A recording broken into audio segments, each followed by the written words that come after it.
What's up, everybody? It's your favorite closest they got it right so far, his favorite nerd, and today we are looking at the ThreeA Optimus Prime from the Bumblebee film. This is all known to me from Robert D. I'm anxious to take a look at it because it's been so well received out there. I've been kind of paying attention to the scuttlebutt, and I like the way this Prime looks, and I liked what they did with the Bumblebee, so I've been kind of excited to take a look at this thing. I like ThreeA in general, and with that being said, let's get started, but in order to start, we have to look at accessories. He comes with a wide array of hands. He has a left pointing hand or saluting hand, I guess. And then he has two kind of reaching hands, two relaxed hands, and two trigger finger hands. All of his fists are decoed the same way, which is to say he has the blue paint with the silver accents and weathering applied to it. Looks good. And then he also has his gun, which is sculpted beautifully and has a little bit of like the rust weathering that we see on the figure a little bit later, as well as this really heavy-handed kind of silver dry brush, but it does look good. And it looks purposeful, it looks nice. No issues here either. He will hold it, however, it is a little unnerving to get it in there. It's a tight fit and there's not a lot of give in the fingers, so use caution. You get a display base. Yeah, the Bumblebee down there with in the blue and the 3-0 Tempo paint there for the logo of the company, and then no extra details kind of done to the base other than sculpt. And then you get the riser, which locks in here and here. This piece then moves, and you lock it by using this. So once you get it to the position that you want, you flip that down and then you're locked in place. You can release this to extend, and then once you let it go, that'll lock in place. And then this piece, which is what inserts into the back of the figure, you just take out and then notch it where you want to get the right angle. And then you simply put this in there and that in there. And then this will go into Optimus's backside. So let's take a look at the figure and the head. So inside here, I'm going to get my pointer out because there's a lot of little details and nooks and crannies and all that kind of stuff. Inside here, the eyes are painted. It is subtle. Now there's a button here that activates electronics. I don't have the batteries, but that button there turns them on and off, supposedly. So, not sure what to tell you about that other than that. But there is a blue hue to them, so they don't look dead. It's a little dark, but it's not done poorly, which is important. So we have tons of sculpted detail throughout, but we'll start with the head, right? So all of this is sculpted inside, behind the face shield is sculpted. Everything is painted and weathered, so you'll see at least two different shades of silvers, washes, and silver dry brushing just on the head alone. So it feels like to me that the head is on a double ball peg that goes down into the neck. Now the neck too is on a ball peg, so I'm guessing it basically acts as like a triple ball peg, which is great. The neck piece here is like a sheath, but it is also painted and washed. So using it, you can get the head all the way down to there and up to there. A swivel, whoa, not a great swivel. Oh, there we go. So it's a single ball peg and then another ball peg. So it's like a double ball peg. So not much on the swivel. Now let's see if we move the whole neck piece, you get a little bit more, but oh, there you go. Huh. See, no, it came out. So without it popping out, not much of a swivel, it would seem to me. Yeah, once you go beyond a certain point, you lose it. So that's a bit of a bummer. All right, continuing on, we'll talk about the shoulders. We got to talk about all this detail because there's just too much here. So silver and washes, and it's like a rust type wash, so that looks good. We have the red paint, silver paint, two shades of silver, and the gunmetal, so all of that looks good.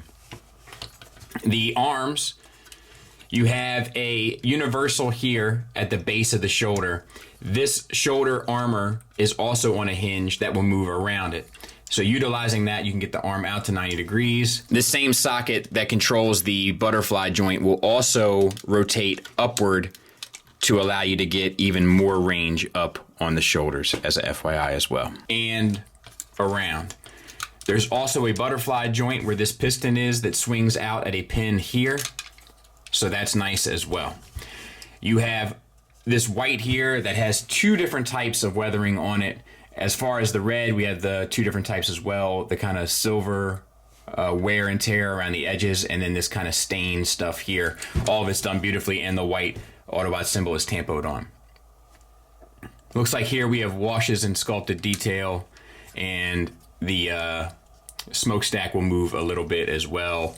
Once again, to help with the articulation, that's on an individually pinned piece. We have a bicep swivel, and then we have all of this silver work done in here, sculpted to the nines, washed, painted, etc. So no issues. We have a double jointed elbow that gets you a great run from here and here. This joint's not the prettiest, but it's not terrible either. And that whole section is connected to this, which does tuck up inside the middle of the bicep, which is a nice engineering touch. Moving down here, we have the red and silver, tons of sculpted detail once again with belts and pulleys and all that kind of stuff done beautifully. You have the kind of standard Optimus Prime yellow patch there done tampo wise, and then the same kind of weathering stuff that we see throughout on the silver and red. No issues there. The wrists themselves, let's see here. You get basically the swivel and a little bit on the ball peg, but it does get a little tight due to the sculpt around the wrist. So it's a little, I'm not sure what the best word to use to describe it. It's a little clumsy there. And the tolerance on the fist is a little tight as well. Same for this side. All right, we have a waist swivel, not the craziest range, but I think I think it's enough. It'd be nice if you got a little bit more, but I think it's enough. And it's anatomically correct, right? Then you have a pretty significant ab crunch. Let me try to get this arm out of the way. On a hinge. And once again, the sculpted detail on the back tucks right up inside of there with no problem. So that's done nicely. And where it is inside, you get a hinge back and forth as well. So you get a little teapot action. All that's done well. Deco wise, we have the wear and tear weathering, translucent windshields. We have the silver paint, red paint, all of that with washes, etc. It looks beautiful. Same for the back. No issues. All right, for the hips, we have the hip armor. This piece is on a double hinge. These side pieces here, they'll get up and out of your way. I think these pieces, yeah, they're on, it feels like ball pegs. So they'll give you a little bit of leeway also. And then you have your hips, which are universals. Tensioned. You can get out to the side to about there. And forward to about there. And while I was manipulating it more, I did get a little bit more out of the thigh. You know, if you kind of just maneuver it around all the pieces that are moving. It's just a little unnerving when it doesn't belong to me, but you can get it up high. But should get you most of what you want back to there. Thigh swivel built around the universal, limited, but you know I'm okay with that generally. Move all this down. All right, and then we have deco wise, we have more of the silver dry brushing. We have the washes that are put on, the silvers, all of that looks beautiful. We have the gold details, which we haven't really seen up until this point. And we have the rust and kind of black wash added. So beautiful stuff. For the knees, they're pretty elegant. We do have some blue paint there as well. So it's a joint down here at where this is. This begins to separate from this piece, which is separate, that holds on to this. That moves independently, and then you have the upper knee joint there. So all of this kind of moves and operates and looks a little mechanical. However, like this piece is like a little loose inside of there.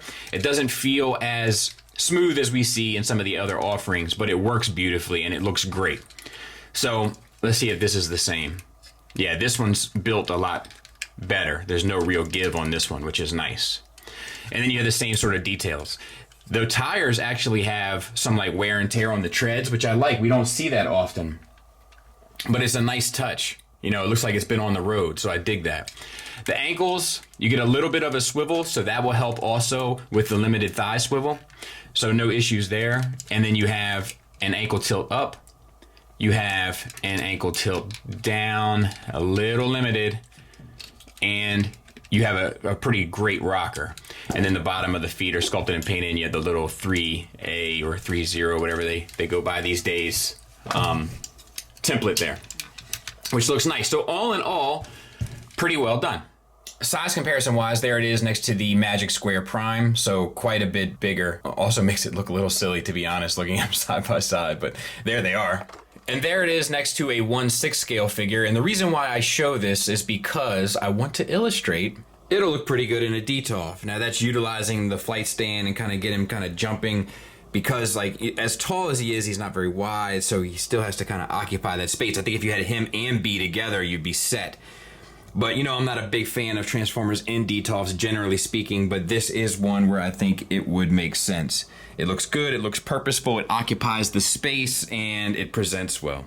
Final thoughts wise, let's start with the negatives, and they are few, which is good, but they are there. So let's breeze through them. For one, there are a couple oddly tolerance things, the wrist being one of them, and also where you peg the wrist in to the ball peg on the forearm is cumbersome as well, and then the extra sculpt work around where the wrist peg is doesn't help you in any way, shape, or form. Secondly, there's a few places where I wish we had better articulation. The head being one. As I was posing this guy, I really found that I needed some more upward head movement, you know, to get his head further up. Down's not a problem, side to side's not a problem, but because of that great ab crunch, I found that I often wanted to have him like crunched over and looking up at you, and it's hard to get that pose because of the limited articulation regarding upward head movement. I also wish I had a little bit more in the waist swivel department. Once again, just while posing, I found myself wanting just to taste more from there. A little bit more of an ankle tilt down would have been beneficial as well. There's also some advanced stuff here, but some signs of lack of mastery regarding the advanced stuff. Not bad, just evidence of, like I said, a lack of mastery. But with more releases and more attempts, there's no doubt in my mind that it'll get even better, and they aren't huge issues on this. Just a couple pieces that are supposed to move and get out of your way, but are a little stiff or a little loose and don't quite operate as smoothly as you would like them to. And that's about it. Positives wise, there's plenty of great things. It's sculpted and painted perfectly. Not one issue, not one thing I wish they'd done more, not one thing I wish they'd done less. Absolutely, positively an example of perfection in regard to sculpt and in regard to paint. The materials feel great. Feel strong, sturdy. A lot of it feels very smooth, very well done. I also like that there's some deco on the eyes, and the eyes have the light up feature. We know it's possible. It's nice to see it. Not too many accessories, but he doesn't have too many accessories in the film, so I get it. It's understandable. And they gave you plenty of hands for poses. I do have some issues with the articulation, however, a lot of it I love. Specifically the shoulders, they're wonderfully done. The ab crunch is wonderfully done. There's a lot of signs here that they are on an upward trajectory of greatness. So strong presence, decent price, etc., etc. It is a strong recommend from me. High display value here and high quality of product. Thanks for listening. Thanks for watching. Until next time, take care.